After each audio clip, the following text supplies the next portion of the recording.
YouTube, the full setup here, back with another tech review for you today. And today we are taking a look at the Archos Gamepad 2, the all-in-one Android tablet and gaming device. I've had this for about a month now and I've been really impressed with it. I've been using it loads. I've done lots of gaming videos, actually quite a lot of gaming videos, so please go on my channel and have a look. Now, the original Archos Gamepad, it was a brilliant idea, but it was just a bit under-spec'd.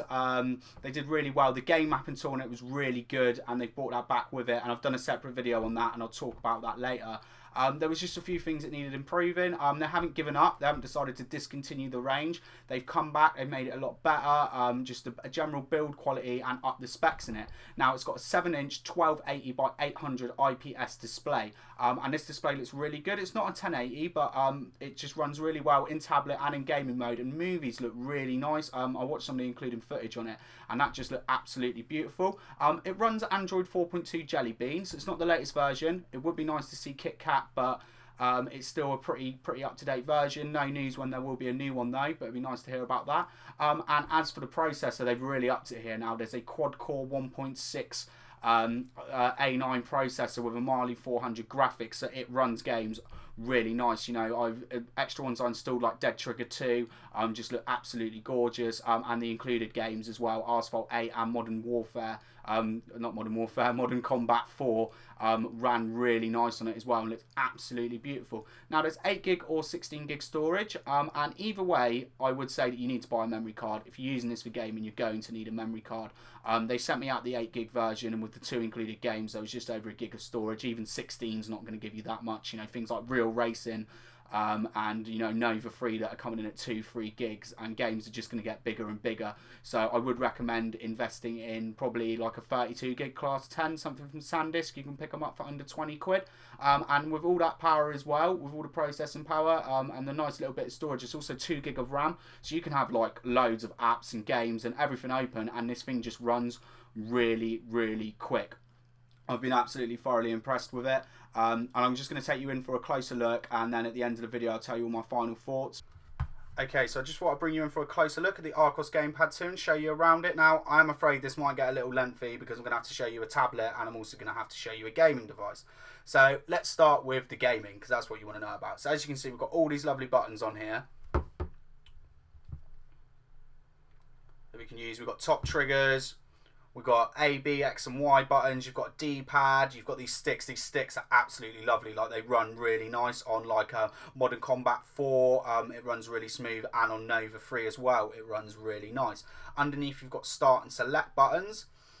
And then you've got the 2 stereo speakers. Now, these speakers are nice. I just find over probably 2/3 of the way they sound a bit tinny, but it's nice to have them front facing.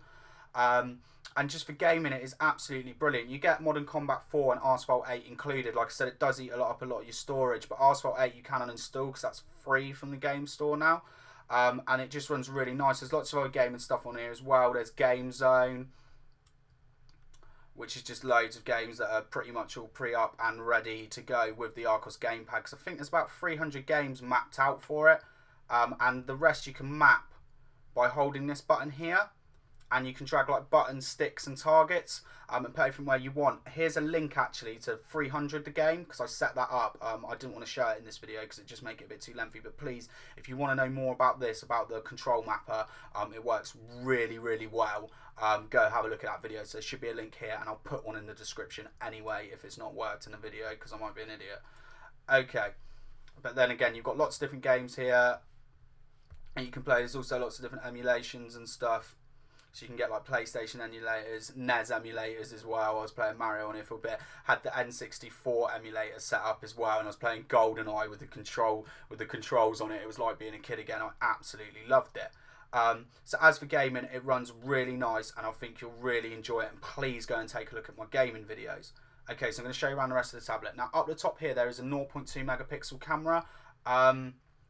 And what can I say about it? Well, to be fair, the camera in it is pretty useless. I mean, you have to hold it back so far to get your head in shot, and it's so blurry, it's not really worth to use it. It's just, they shouldn't really have included one, I don't think, on that. That's kind of the only real flaw I can say with this tablet.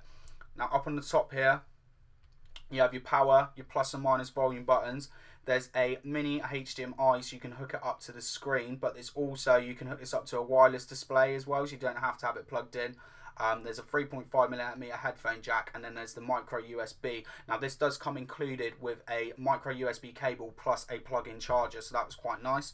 And just to the bottom here, I don't know if you can see that there, we have a micro SD slot, and then we've just got the Archos on the back, and it does get a little warm sometimes, not that hot, but it does get a little warm, but that's expected when you're playing games and stuff.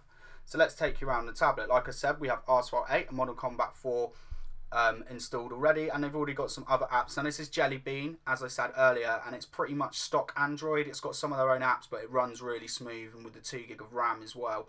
So at the bottom here you can see all my open apps, and you can just swipe them and get rid of them. Here you go, I've got loads open, and I've had loads of games open, and it doesn't need to do anything. We've got a home button and back button as well. These are in the screen, they're not like press ones like the old style Android.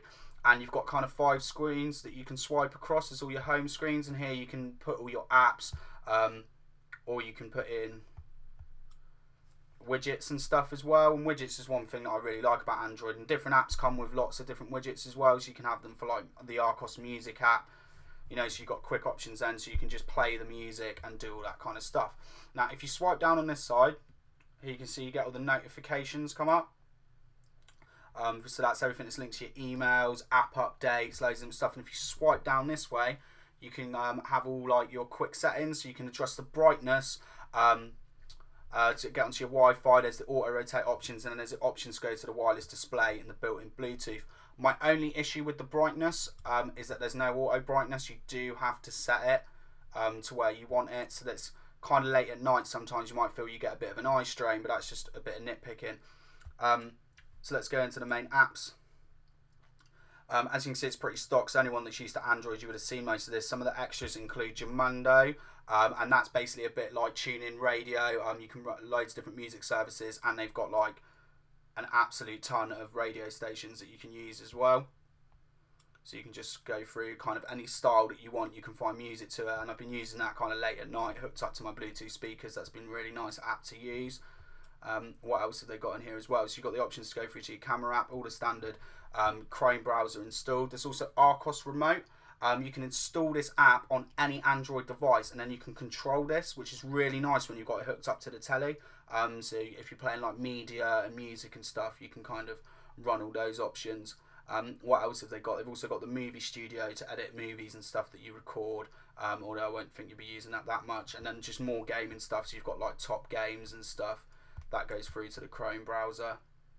So that's all Gameloft, because they have done quite a lot of work with Gameloft. Most of Gameloft games are completely mapped out and ready to go.